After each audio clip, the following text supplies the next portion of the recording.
कि मेरे प्रियो, आज हम देखते हैं कि परमेश्वर का वचन सत्य है और प्रार्थनाएं क्यों रुक जाती है। मेरे प्रियो, दानियल 9 अध्याय और उसका हम 1 से 19 पद के बारे में हम पढ़ते हैं कि दानियल जब परमेश्वर के हजूरी में बैठना चालू किया, जब वो प्रार्थना करना चालू किया, 21 दिन तक प्रार्थना किया और उसके बाद परमेश्वर का दूत जिब्राइल उनके प्रार्थनाओं का उत्तर दिया। मेरे प्रिय, जब जिब्राइल उसके पास आते हैं तो वो कहते हैं कि आपने जब पहला दिन ही प्रार्थना करना चालू किया, मैं पहला दिन ही वापस चला आया संदेश लेकर के, लेकिन शैतान के ताकतों ने हमको आकाश मंडल में घेर करके रखा है। यहाँ से प्रार्थनाएं सीधे डायरेक्ट जाती है परमेश्वर के पास और उत्तर आता है तो वहां पर रुक जाता है। More prayer more power, less prayer less power, no prayer no power. मेरे प्रिय, आपको प्रार्थना करना है लॉलिन के साथ, सत्यता के साथ, कि प्रार्थना का जवाब प्रभु यीशु मसीह उसी वक्त दे। इसमें हम पढ़ते हैं कि दानियल अपने लोगों के लिए प्रार्थना चालू किया, अपने राज्य के लिए। गुलाम के देश में रहते हुए वो चैलेंज करते हैं सदर्क में से अबेदनगो। इसी तरह से चैलेंज नहीं होता। मेरे प्रियो, जब हम पहला राजा में देखते हैं कि एलिया बाल के देवताओं के सामने चैलेंज किया, उनके चेलाओं के सामने, मूर्ति पूजकों के सामने वो चैलेंज किया और 450 बाल के पुजारी को वो मार डाला। इसीलिए हम कहते हैं, चाहे वो पास्टर हो, डायरेक्टर हो, चाहे कोई भी हो, XYZ, more prayer more power, less prayer less power. यहाँ पर तो तुम लूट घसुट मचा रहे हो, लेकिन शैतान तुम्हारे लिए अच्छा जगह तैयार करेगा। अपना पेट भरना ही काफी नहीं है, दूसरों के बारे में सोचना होता है। यीशु मसीह अपने बारे में नहीं सोचा कि मैं स्वर्ग का सिंहासन छोड़ करके पृथ्वी पर आया हूं। सोचिए, हम और आप अपने पदवियों के बारे में हम सोचते हैं, अपने शोहरत के बारे में सोचते हैं कि हम क्या करें, लेकिन प्रभु यीशु स्वर्ग का सिंहासन छोड़ करके मेरे और आपके पापों के लिए पृथ्वी पर आया, मारा गया, गाड़ा गया और तीसरे दिन मृतकों में से जी उठा और स्वर्ग पर चला गया और हमको और आपको लेने के लिए वो फिर पृथ्वी पर आएंगे। आजकल भाग दौड़ की जिंदगी में कोई प्रार्थना नहीं करना चाहता। ये मीटिंग सभा करना, वो मीटिंग सभा करना। यीशु मसीह कहता है कि तू यदि गुप्त में प्रार्थना करे और मेरा पिता जब गुप्त में देखता है प्रार्थना करते हुए, वो बहुत आनंदित होता है और खुश होता है और मगन होता है और अपरंपार आशीष की बारिश वो मेरे और आपके लिए, मेरे प्रिय, वो करते हैं। एलिया ने जब प्रार्थना करना चालू किया, वर्षा नहीं हुई। प्रार्थना किया, वर्षा हुआ। बाल के पुजारियों के सामने 450 लोग थे, चैलेंज किया, अकेले चैलेंज किया। यदि तुम्हारे में शक्ति है तो आकाश से आग गिरे, तब हम विश्वास करेंगे। विश्वास की ढाल, विश्वास की नींव हमारा प्रभु यीशु मसीह। मेरे प्रिय, यदि हम उससे प्रार्थना करते हैं, आत्मिक आशीषों से परिपूर्ण करते हैं। हम प्रार्थना सभा तथा टीवी के प्रोग्रामों में हम देखते हैं, टाइम व्यतीत करते हैं, लेकिन हम प्रार्थना नहीं करते। टीवी के प्रोग्राम देख लेंगे, बेनहीन प्रार्थना कर देंगे, हो जाएगा। अरे मेरे भाई, बेनहीन खाना खाएंगे तो आप उनके पेट में जाएगा, आपके पेट में नहीं जाएगा। उनके विश्वास से मत जिंदगी काटिए, अपना विश्वास काटिए। इसमें पढ़ते हैं दानियल के बारे में। एक पद हम पढ़ लेंगे, 19 पद। हे प्रभु सुन ले, हे प्रभु पाप क्षमा कर, हे प्रभु ध्यान देकर जो करना है उसे कर, विलम्ब न कर। हे मेरे परमेश्वर, तेरा नगर और तेरी प्रजा तेरा ही कहलाती है, इसीलिए अपने नाम के निमित्त ऐसा कर। वो अपने प्रजा के लिए प्रार्थना करते हैं कि वो तेरा ही कहलाते हैं। तू हमको और आपको और इस प्रजा को इसलिए उत्पन्न किया है कि वो आपका पुण्यवाद करे, वो आपकी ही आराधना करती है, आपसे ही प्रार्थना करती है, उनके पापों को क्षमा कर, उनके पापों को मिटा दे परमेश्वर। और अब रहम कर, रहम का भीख मांग रहा है परमेश्वर से। हम अपने परिवारों के लिए, अपने लोगों के लिए प्रार्थना नहीं करते। आजकल के रिश्तेदार हैं मेरे प्रियो कि चंगाई पा करके भी लोग भूल जाते हैं, आम खा करके उसका स्वाद भूल जाते हैं कि वो कैसा है, फिर भी वो दलदल के खींच में पाए जाते हैं। एक आयत हम पढ़ लेंगे, इफिसियों 6:18 में क्या कहता है? हर समय, क्या? हर समय हर प्रकार से आत्मा में प्रार्थना, हर समय हर प्रकार से आत्मा में प्रार्थना करना और विनती करते रहो, और इसीलिए जागते रहो कि सब पवित्र लोगों के लिए लगातार विनती किया करो। क्या? सब पवित्र लोगों के लिए। पौलुस कहते हैं रोमियो 12:1 में और 2 में, 1 में कहते हैं कि मैं तुमसे विनती करता हूं, आग्रह करता हूं कि तुम अपने शरीरों को जीवित, पवित्र और परमेश्वर के ग्रहण योग्य भावता हुआ अपने आप को बलिदान करके चढ़ाओ। तुम्हारी यही आत्मिक सेवा, आत्मिक आराधना, सब कुछ यही है। इसमें वो लिखते हैं इफिसियों की कलीसिया को कि मैं आप लोगों से कहता हूं कि हर समय हर वक्त आत्मा में प्रार्थना किया करो और विनती करो, और पवित्र लोगों के लिए खास करके विनती करो कि जो मिनिस्ट्री में है, जो फील्ड में है, जो जेलखाने में है, जो अन्य प्रकार के मिनिस्ट्री करते हैं, कोई दान देने वाला है, कोई चंगाई का काम करता है, वो ऐसे प्रभावशाली वचन दे परमेश्वर, ऐसे पवित्र आत्मा की सामर्थ्य कि वो आग की ज्वालामुखी डायनामाइट बम की तरफ कार्य हो सके। परमेश्वर ये चाहते हैं, अपने अपने भाग दौड़ की जिंदगी में प्रार्थना करना मेरे प्रियो नहीं भूलिए। More prayer more power, less prayer less power, no prayer no power. प्रार्थना करना है तो यीशु के करीब आना है, और नरक में जाना है तो शैतान तो खुलेआम जिंदगी दिया हुआ है।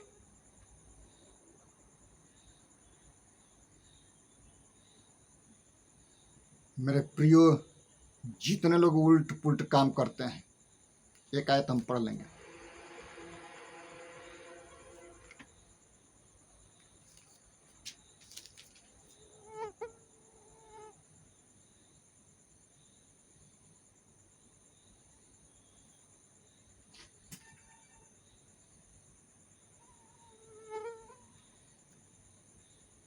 इसमें लिखा है कि मनुष्य को प्रसन्न करने वालों के समान दिखाने के लिए सेवा न करो, पर मसीह के दासों के समान मन से परमेश्वर की इच्छा पर चलो। मनुष्य को दिखाने के लिए सेवा मत करो, परमेश्वर के इच्छा के मुताबिक कार्य करने के लिए, उसकी मर्जी को पूरा करने के लिए, उसके लिए सेवा करो, न कि मनुष्य के लिए। क्योंकि मनुष्य के लिए जो व्यक्ति सेवा करता है वो अपना प्रतिफल पा चुका है, लेकिन जो परमेश्वर के लिए सेवा करता है वो परमेश्वर के साथ, प्रभु यीशु मसीह के साथ बादलों पर वो धर्म का मुकुट प्राप्त करेगा। हम आज किसके लिए सेवा करते हैं? मनुष्य को दिखाने के लिए कि परमेश्वर को भावता हुआ अपने शरीरों को और अपने मिनिस्ट्री को, अपने क्षेत्रों को सुगंधित द्रव्य की तरह उसके चरणों में रखते हैं। मेरे प्रिय, इसमें इफिसियों 6:6 में सीधे कहता कि मनुष्य को प्रसन्न करने के लिए सेवा मत करो, उसके दिखाने के लिए सेवा मत करो, लेकिन परमेश्वर के इच्छा के मुताबिक सेवा करो कि वो लास्ट में कह सके, वो अंतिम पड़ाव में कह सके कि हे मेरा बेटा, हे मेरी बेटी, इस महल का मालिक तू है। क्योंकि गुलाम देश में सदर कमेश का वेद लोगों ने नबूकदनेस्सर राजा के सामने चैलेंज किया और आग की भट्टी में डाले गए और जिंदा लौटे। क्योंकि हमारा परमेश्वर जीवित परमेश्वर है, हमारा परमेश्वर करुणा निधान परमेश्वर और क्षमा की खान है। नबूकदनेस्सर राजा देखा कि हमने तो 3 मनुष्य को डाला था, लेकिन चौथा देवपुत्र कौन है? मंत्रियों से पूछा कि क्या हमने 3 मनुष्य को नहीं डाला था? तो हाँ महाराज, ये चौथा देवपुत्र कौन है? उनको बोलो बाहर आए। हे सदरक में सकबेदनगो, बाहर आ जाओ। लोग बाहर आ गए। लेकिन जितने लोग उस चुगली करके मंदिर बना मूर्ति बनवाया था, उनके परिवार समेत ला करके वो आग की भट्टी में डलवा दिया। क्योंकि चुगली का फल नरक का कुंड है। डरपोक लोग, चोरी चमारी करने वाले लोग, झूठ के चाहने वाले लोग, रुपया के लोभी, अपने पेट भरने वाले लोग स्वर्ग के भागीदार नहीं होंगे मेरे प्रियो। परमेश्वर के इच्छा के मुताबिक कार्य करने वाले लोग ही परमेश्वर के राज्य में शामिल होंगे। यीशु मसीह कहते हैं कि मैं आग लगाने के लिए आया हूं, फूट कराने के लिए आया हूं। जो पवित्र आत्मा के चलाए चलते हैं, उनका रिश्तेदार, उनका संगी भी छोड़ देते हैं। क्योंकि जीवित परमेश्वर के राज्य में पहुंचना है। जो अपन में जीवन रखता है वही पहुंचता है। जो अपने में सामर्थ्य रखता है वही परमेश्वर के पास पहुंचेगा मेरे प्रियो, वरना नहीं पहुंचेगा। क्योंकि परमेश्वर का वचन कहता है कि जिनके कान हो वो सुन ले कि आत्मा कलीसिया से क्या कहता है। आजकल ऑनलाइन ऑफलाइन सब लोग प्रचार करते हैं, दिखावा मत करो। क्योंकि दिखावा करने वाला का स्थान नरक के कुंड में है और कहीं नहीं है। परमेश्वर से प्रार्थना करो और उसके राज्य में चलो और पवित्र आत्मा की उपस्थिति प्राप्त करो। और जितने बेविचारी लोग हैं, पुरुषगामी लोग हैं, स्त्रीगामी लोग हैं, वो स्वर्ग के राज्य के भागीदार नहीं। क्योंकि आंख से पाप होता है, दिल में गर्भ धारण करता है, वो पाप कर जाता है, मृत्यु में जाके गिर जाता है। हे परमेश्वर के भूलने वालों, ये बात भली बात याद रखो कि मैं आकर के तुमको फाड़ूंगा ही फाड़ूंगा। भजनकार कहता है परमेश्वर के आश्चर्य कर्मों को हमको और आपको याद रखना है कि पिछले दिनों में परमेश्वर ने मेरे साथ और आपके साथ क्या क्या किया। आज भाग दौड़ की जिंदगी में हम प्रोग्राम देख लेते हैं, फोन से बाइबल पढ़ लेते हैं, तो फोन से खाना पेट में नहीं जा सकता, हाथ से उठाना पड़ता है, हाथ से सानना पड़ता है, खाना पड़ता है। इसीलिए परमेश्वर का सामर्थ्य पाना है तो मुंह से परमेश्वर के सामने अंगीकार करना है और मांगना है। मेरे प्रिय, जब आप प्रार्थना करते हैं आकाश मंडल खुल जाते हैं और परमेश्वर यही चाहता कि कौन सा संतान पृथ्वी पर बैठकर चरणों में बैठ करके मेरा स्तुति और प्रशंसा कर रहा है। स्वर्ग उसका सिंहासन है, पृथ्वी उसके पैर रखने की चौकी है, उसका चरण है पिता। हम जब उसके चरण में बैठ करके और प्रार्थना करते हैं तो परमेश्वर खुश होते हैं। क्या आप में खुशबू है? जो व्यक्ति अपने आप में खुशबू रखता है वही खुशबूदार होता है और परमेश्वर उसी को ग्रहण करता है। परमेश्वर का सत्य वचन यह है कि परमेश्वर सत्य है, परमेश्वर जीवित है, पवित्र है और अंधकार और ज्योति से क्या मेलजोल। सत्य में जयते। पैसा पर रुपया, पैसा पर लिखा रहता है, अशोक चक्र पर सत्य में जयते, सत्य की विजय होती है। आज बहुत से लोग सत्य को दबाने की कोशिश करते हैं, परमेश्वर के वचन को बढ़ने से रोकने की कोशिश करते हैं। बोलते हैं कि धर्मांतरण का कैसे, ये कैसे, वो कैसे। याद रखना, शैतान तुम्हारे लिए और तुम्हारे संतानों के लिए जगह नरक के कुंड में रखा है और कहीं नहीं रखा है। परमेश्वर के भूलने वालों, ये बात भली भांति याद रखो कि परमेश्वर अंत के दिन में तुमको फाड़ेगा ही फाड़ेगा, छोड़ेगा नहीं। क्योंकि परमेश्वर का वचन प्रचार करने से, फैलने से पृथ्वी पर कोई व्यक्ति पैदा हुआ नहीं कि जो परमेश्वर के अनुग्रह को, परमेश्वर के सामर्थ्य को रोक सके। तो तुम क्या रोकते हो? तुम्हारी सांसें परमेश्वर रोक देगा, मर जाओगे और नरक के कुंड में चले जाओगे। क्योंकि मनुष्य जो बोता है वही काटता है। गलतियां में हम पढ़ते हैं 6 अध्याय में, 6 के 7 में पढ़ते हैं। यदि आप आत्मिकता के लिए बोते हैं तो आत्मा की कटनी काटेंगे।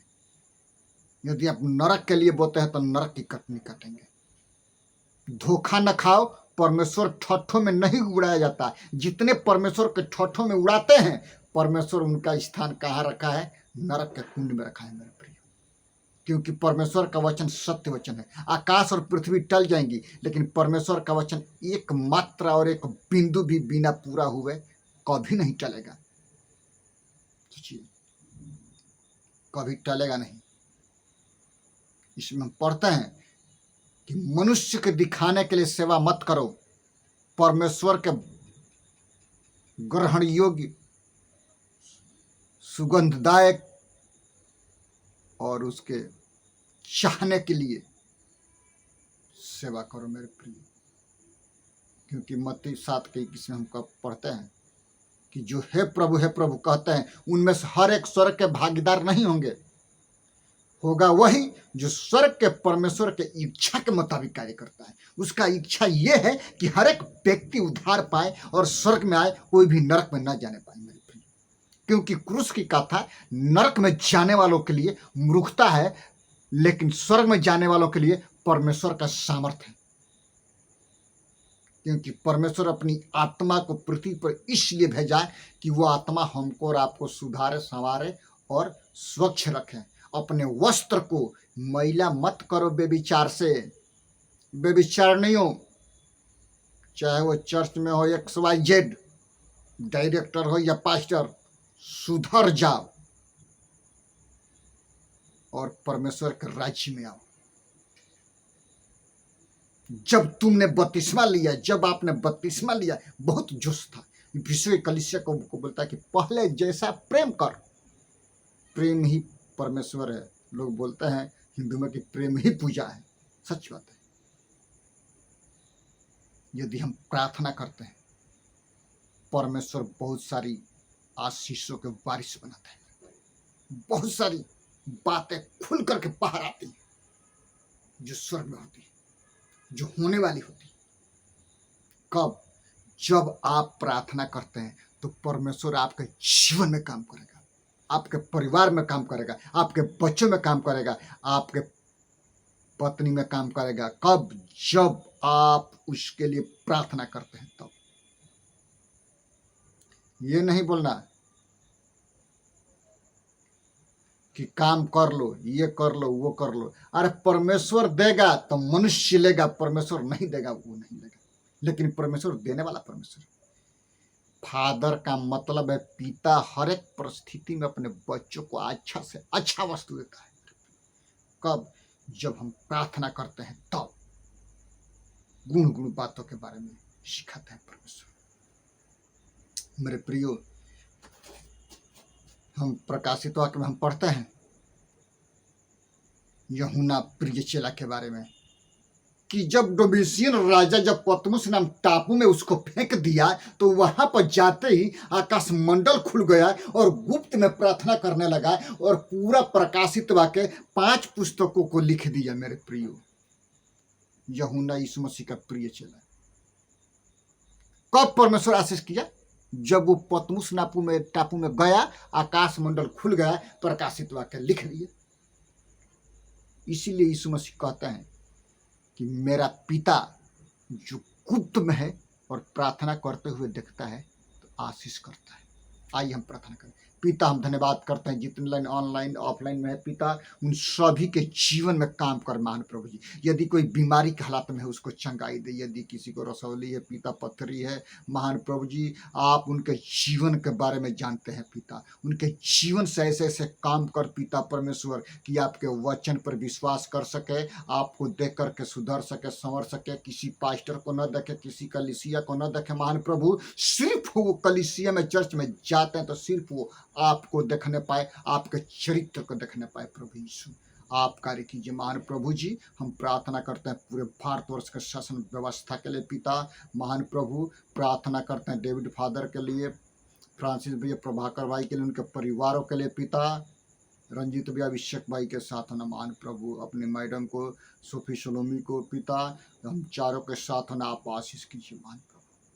जितने लोग इस वचन को देखते हैं सुनते हैं उनके आत्मिक जीवन से बात कर पवित्र आत्मा का अभिषेक उनके जीवन में होने पाए महान प्रभु। धन्यवाद करते हैं खुदावंद यीशु के नाम से, आमीन।